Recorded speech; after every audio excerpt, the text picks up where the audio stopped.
This is, as Peggy said, our 37th Annual Economic Outlook Conference. I'm Doug Woodward, Professor of Economics and Director of the Division of Research. I've been here for 30 of these Economic Outlook conferences, and today we release our forecast for 2018. And our theme is that the Palmetto State's economic expansion is going to continue into next year. The state will follow in line with the U.S. economy, which has expanded now for more than 8 straight years. That's over 100 months straight after turning around in 2009. Despite the recent economic meltdown of the V.C. Sumner nuclear facility in Fairfield County, South Carolina's economy remains buoyant. We're fortunate this holiday season to have an unemployment rate closing in on full employment. It's now below 4% and even below the U.S. average. This has led to higher wage growth this year, and we expect that to continue into 2018 with stronger demand as a result of that. We expect 2018 to add another year which should be the longest economic expansion in history by 2019. The longest in the past have been the 1960s and the 1990s, but this is going to be an historic year, we believe, and that's going to continue into 2019. We're in a virtuous cycle of growth that will be boosted by steep tax cuts. In 2019, we should reach this new milestone of 20 straight years without a recession. On jobs, one feature of the current expansion, and Dr. Von Nessen is going to amplify this point, larger businesses now, those with more than 100 employees, are now generating a far greater share of employment growth in our state's economy than has been true in previous economic expansions. Those firms over 100 employees are now growing at about 3% job growth compared with 2% for those less than 100 employees. Those are famous companies like Mercedes, Vans, Volvo, BMW, and now with the announcement we know of Samsung, all expanding in our state. But it's not just foreign direct investment, the famous companies that we know about, but also local companies. Nephron in Colombia announced just last week or a couple weeks ago a multi-million-dollar expansion. They're investing more than overall in South Carolina, $320 million after moving their headquarters here from Orlando. They've got 640 employees here in the Midlands, and they're going to be expanding with 125 more jobs in the coming year. So this is typical of what we see is happening, and job growth is very strong, very healthy, especially among our larger companies, but small companies also participating in this expansion. So with that, let me turn it over to Dr. Von Nessen. Let me just say that Dr. Von Nessen, you can read about his bio, but he's now acquired more expertise than I think just about anyone else I know, at least anyone I know under 60, about our state's economy. So go ahead, Joey. Well, good morning, everyone. Thank you very much for being here and for participating today. My name is Joey Von Nessen. I'm a research economist in the Moore School of Business, and want to just echo on some themes that we're seeing emerge in South Carolina in 2017. And in a sense, we have really continued the trend that has emerged throughout this entire expansion period, which I would summarize as calling slow and steady. Slow growth, but steady growth. And we have seen consistent growth, again, steady growth for a number of years. This is now the second longest, or is becoming the second longest expansion on record, as Dr. Woodward mentioned. And I think as we look at this slow and steady progress that the state is making, it's important to reflect on the general fact that expansions typically don't die of old age. And so we're now hearing a lot of questions about how long is this expansion going to last, given that it's now becoming the second longest expansion on record. But the length of it itself doesn't tell us much about how long it will continue. So the fact that we have seen growth for so long is not by any means a bad thing. So we have to keep that in mind. So with slow and steady is really the theme for 2017, continuing what we've seen throughout this expansion period. One of the questions that arises then is what's changed in terms of the economic landscape in 2017 in South Carolina, what's different. South Carolina's continued to see broad-based growth across many sectors this year. Two industry leaders have been driving growth in 2017. Manufacturing continues to be a leader, and also the professional and business services sector, which is a large sector that encompasses a number of high-wage professions, and both of those have been leaders in 2017. but they have been offset by some slowdowns in construction especially, and also leisure and hospitality. And when we look at those four industries as a whole, we find that the construction and leisure and hospitality slowdowns have more than offset the gains we've seen this year in manufacturing and professional and business services. So we have seen a bit of a slowdown from 2016. Employment growth has dropped this year to 1.7% from 2.4% in 2016. Now, why? Why have these four industries changed this year? Manufacturing has benefited from a significant uptick in global demand. As most of us are aware that export-oriented manufacturing has been a major driver throughout this expansion that is highly dependent on global markets. We are very much integrated into the world economy, and so global demand makes a real difference, and we've seen some positive trends there that has affected our manufacturing sector. In professional and business services, that growth is a reflection of steady demand for high-wage support sectors that are needed across industries, and simply reflects a more broad-based expansion that we're currently seeing right now. Perhaps the biggest surprise for 2017 has been the slowdown in construction. So if we look at the two negative spots this year, construction has slowed from about 10% employment growth in 2016 to less than 1% in 2017. So by far the biggest industry change this year. And so, of course, the question becomes why? What has changed in 2017? And it's actually largely a result of a spike in lumber prices that we've seen this year of over 20%. That resulted from higher import tariffs that were put into place late last year in December of 2016 on Canadian lumber by the U.S. Department of Commerce. So this reflects really a long-run trade dispute between the U.S. and Canada on lumber and on these tariffs, and so that was just the latest change that affected prices in 2017. So they're working on a long-term solution there. Again, this is a long-run situation, but it has affected construction markets in South Carolina. Now, we haven't seen much of a decline in housing starts or permit activity as a result, simply because demand has been so high. Construction markets have responded nicely to wage gains and employment gains that we've seen throughout the state throughout this expansion period. So in essence, we have two forces that are really working against each other in South Carolina right now. So rising lumber prices, but also very high demand. So we'll be keeping close watch on all of those factors as we head into the new year to see what plays out. And then the final industry to mention, leisure and hospitality, the other one that has seen somewhat of a slowdown this year, down from 3.7% employment growth in 2016 to 1% in 2017. So it's still positive, but just tapering off a bit.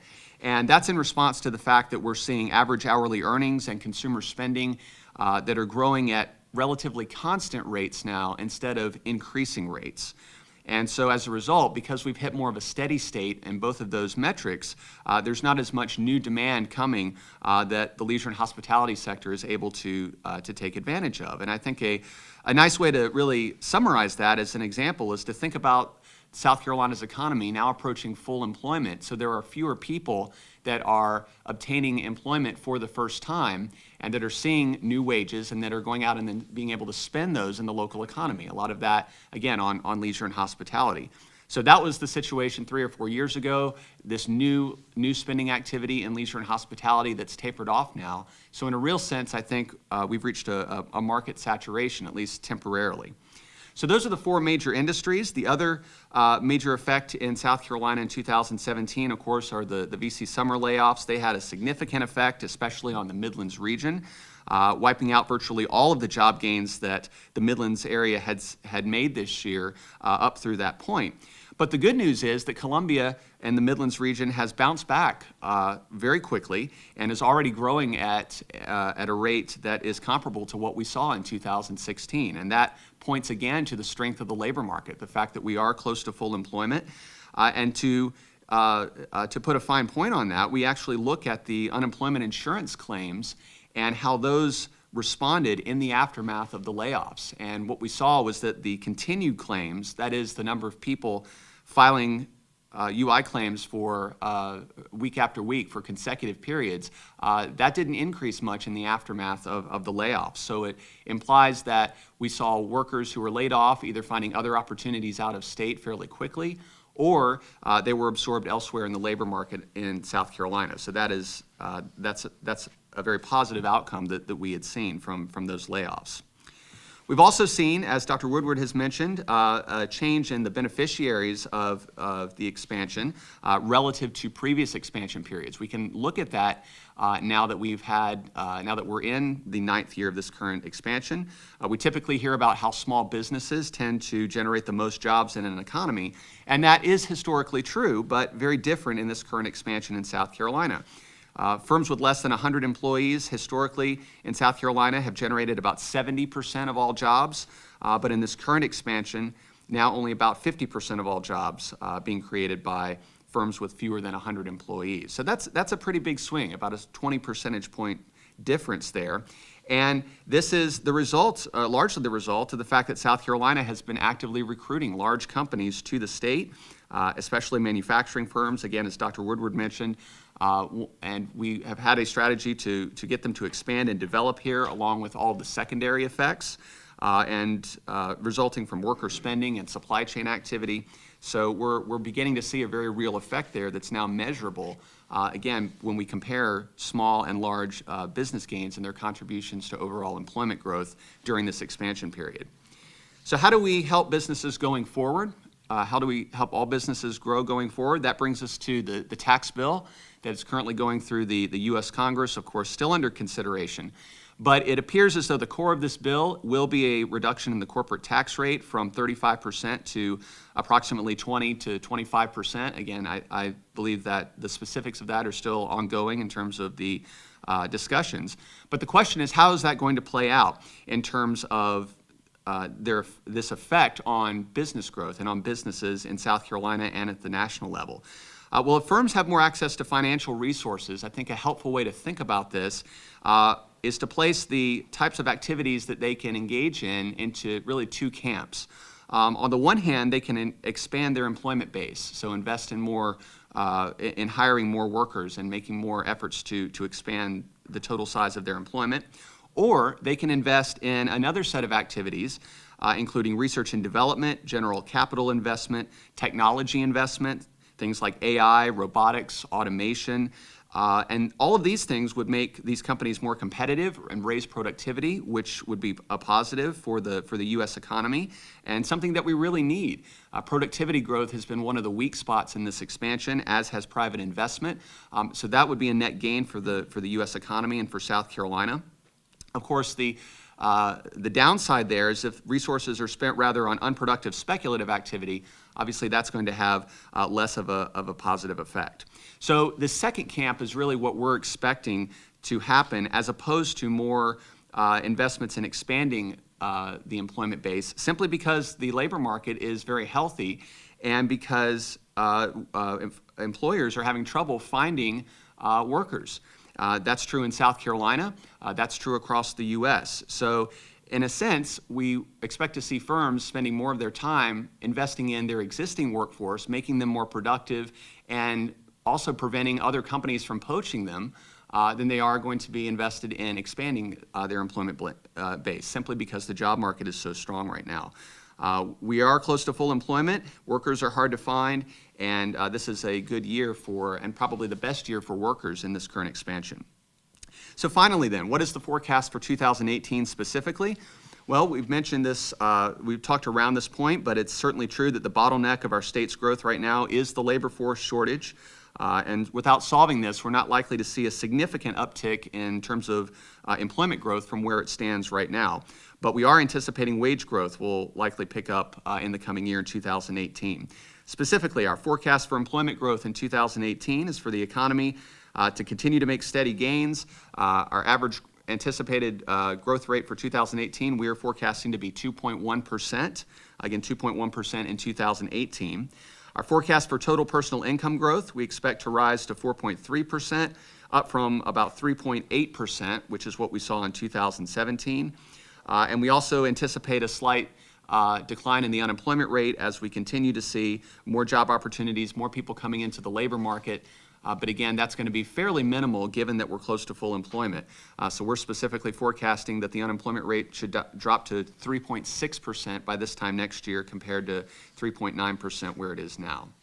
And then finally, just very briefly, any threats to this outlook? I would say in general, probably the threats are small, and there are not many of them. Market fundamentals are strong, so we are optimistic going into the new year. And if we look out at what possible threats may emerge, I think the biggest threat is a policy error. Again, I think that the risk of any policy error is fairly small, but things we'll be monitoring. At what rate is the Fed going to increase interest rates? Again, monitoring the extent to which that is consistent, that rates are going up consistently with what we're seeing in terms of economic activity, making sure that those are working together. And then, of course, any changes to trade policies. Those would especially affect South Carolina. But I think this year confidence is much higher. We've now seen a new administration, a new Congress in Washington for a year. So I think looking ahead, both of those threats are relatively minor. And so and with market fundamentals so strong right now, we don't really see any major threats on the horizon for 2018. So that is the synopsis of our forecast. I will stop there, and I guess we can open it up to questions. Yeah, thank you, Dr. Von Nessen. We look forward to your questions. Yes. And could you repeat the questions by everybody, just for my Sure. You just mentioned that confidence was high and stuff like that. Other than, is it just because of the new administration and stuff, or are there other factors to this confidence? Well, I think confidence, so the question is, why is confidence high right now? So first of all, both consumer and business confidence are at 15-year highs. We've seen it steadily upticking. So that's been very positive. Part of that is due to the fact that we are 9 years into this expansion now, and we've seen consistent wage growth, consistent employment growth. There are more opportunities for workers. And so as that happens, and as we reach a tipping point, that creates a positive psychology. And the consistency also helps with optimism, because if workers and businesses are both confident that the growth that we're seeing is going to continue into the future, they're more likely to invest and hire, they're more likely to go out and spend money during the holiday season, for example. So it really all works together. And we see that especially in the stock market. We've seen a significant upturn this year, major gains, and all of those, I think, go back to the fundamentals being very strong, and it starts really with wage growth, income growth, and employment growth that's been building over time. Yeah, I'd just like to add to this that it's really wage growth on the consumer side, which is something we haven't seen until the last couple of years. Wages were stagnant, now they're starting to grow. That creates a lot of confidence. And when people see that also inflation is more or less under control, they drive down the street and they see gas prices not spiking. Nothing hurts consumer confidence more than gas prices going up. And I think that creates confidence in the economy to see steady inflation, wage growth. On the business side, I think the corporate tax cuts are creating a lot of confidence among businesses. So yeah, that's what's different this year than in the past. It's boosting confidence.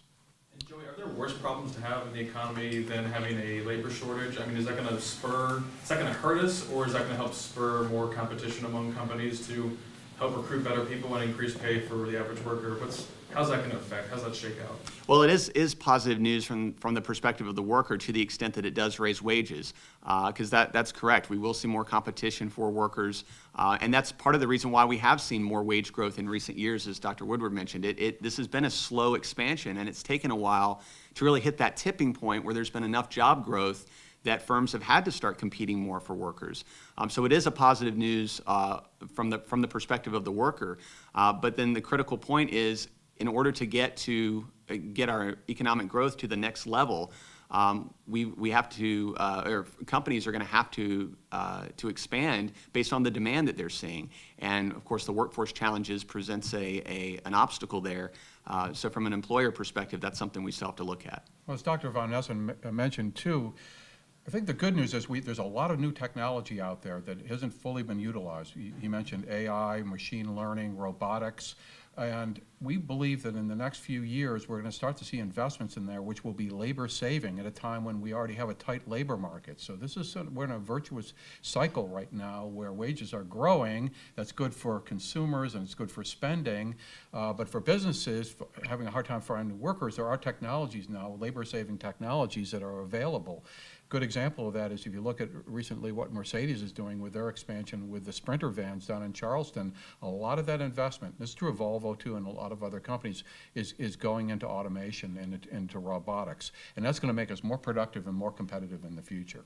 And just to follow up on the workforce, with the retirement of the baby boomers obviously happening over the next several years to come, does that compound workforce problems going forward?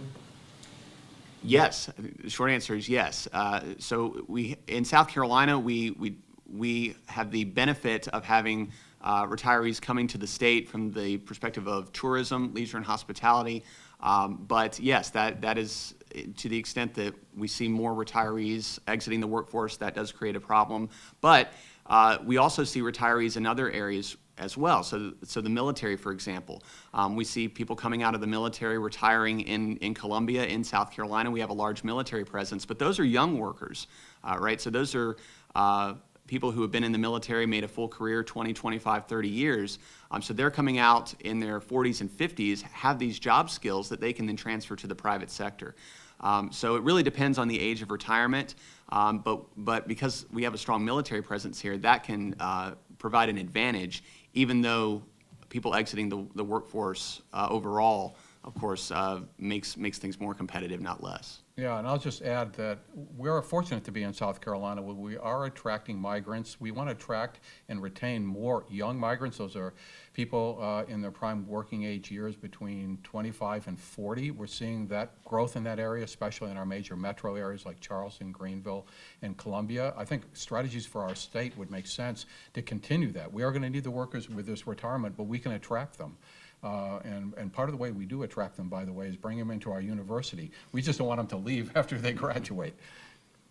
Gentlemen, I see that the discussion this afternoon will be workforce challenges. What are those challenges? It doesn't seem like you discussed them earlier. You talked about the positives of the workforce, but what are the challenges that our workforce faces? Well, one challenge is the skills shortage. And that is reflected in both soft skills, meaning showing up to work on time, dressing appropriately, other basic workforce readiness skills, plus the technical skills or the hard skills. So both of those are an issue from the perspective of employers that we speak to. That's the number one concern across the board. Another soft skill problem that we have heard about is, for example, workers passing drug tests. So there are all sorts of different factors there, but both are sizable concerns, and we're going to speak to how we, number one, address those, but in particular with the hard skills, how do we meet the demands of employers and find workers, provide them opportunities to train them, and provide them the access and the awareness of where those jobs are, and how do we meet employer to employee and allow them to match up, because that's one of the benefits that companies that have been coming here have talked about. Programs like Apprenticeship Carolina, like Ready SC, which we'll be talking about more this afternoon, really are national models for a way to address this problem. So that needs to be expanded. Programs like that, and we do a good job of that already, but we've got to do a better job because this problem is still here, and it's going to continue if we don't actively address it. Yeah, you'll hear this afternoon from executive at Boeing, but we've been interviewing and surveying companies across South Carolina over the past year, and this is what we hear constantly, is that they have an increasing demand for more skilled workers, but the major challenge that they have, they can train them to some extent. They have the apprenticeship programs, is on the soft skill side, we'd say the work ethic, because you get the tight labor market, you're having to reach deeper and deeper into the pool of labor that's left, and as that shrinks, we really need to be working on shoring that up or finding a way to get more migrants into South Carolina who have the skills that we need. Is that a consequence of the lower employment rate? Well, partly, but not entirely. It's also a consequence of the kinds of jobs that are in demand right now, which is a good thing. we need these skills. We just have to be, a state that can find the workers that are able to meet these skill levels. Otherwise, companies are going to have to go elsewhere. I'm not sure where they'll go, though, because this is a challenge that's faced everywhere across the United States. And the fact that we're seeing the retirees, we talked about this before, or the baby boomers retiring, leaving the workforce, is one of the reasons also why the unemployment rate is lower now than we might typically expect at this stage in an expansion from what we've seen historically. So these combination of factors make this expansion fairly unique and why the labor challenge is so strong this time around. There's worse problems to have, though. We could be in a recession with, 10% unemployment. That's right. I thought it was kind of interesting that you mentioned the soft skills. I mean, have you guys targeted why that's a struggle? Is it a generational thing, or is that just something that is pretty regular with, the newer workforce coming in, no matter what generation they are? I think it's both. I think partly this, distractions, from what I hear going on in K through 12, it's a real challenge to get people's attention span. It's not getting easier, and that what happens in K through 12 is just going to that's our future in the workforce. This has always been a challenge, I think, and I think partly it's a good thing that at least. The challenge is finding enough people to do the work that is in demand right now, rather than not have enough demand for labor. I know you mentioned that construction was kind of lagging when it came to employment.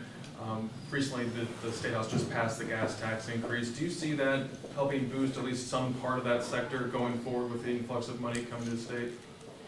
In terms of just so repeat that question? So more money going towards infrastructure projects, would that result obviously in more construction workers being hired, drive up demand in a sense? I think that will have an effect, yes. I think the biggest impact in terms of improving infrastructure in South Carolina is more to do with the PR of the state. We've become a global competitor. We are on the map. And it's important that we maintain infrastructure appropriately so that we maintain and enhance that reputation over time. So I think that's really the biggest advantage that we see coming out of bills like these. Yeah, they say in 2018, after the tax bill is passed, the next focus is going to be on infrastructure. It's very interesting to see how they're going to do that, how they're going to pay for it. We depend on Washington. We depend on federal money to support our infrastructure. It's very important. I mean, the state can't do it alone.